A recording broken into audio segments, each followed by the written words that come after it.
Hey everyone, welcome back to the channel. In today's video, I will show you how to fix the Whirlpool dryer F01 error code in 2026. Now, in order to fix this particular error, you need to understand what this actually means.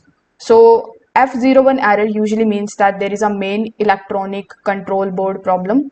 So, before replacing the expensive parts, you need to start with a complete reset. In this reset, first of all, you just have to unplug the dryer from the wall and then wait for about 5 to 10 minutes. This allows the control system to fully reboot.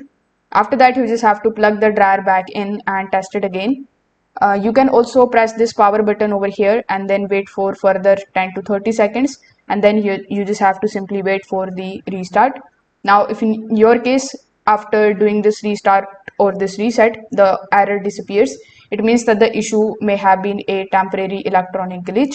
But if the issue still persists, the second thing that you need to inspect is the power supply and the outlet.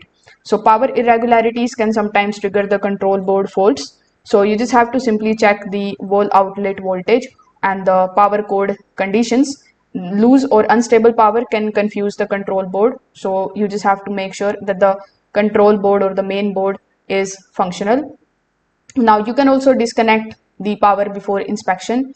Check for wiring between the main control board, user interface panel, and power supply terminals. Also look for the loose plugs, corrosion, and damaged wires. Sometimes a poor connection can mimic full control board failure.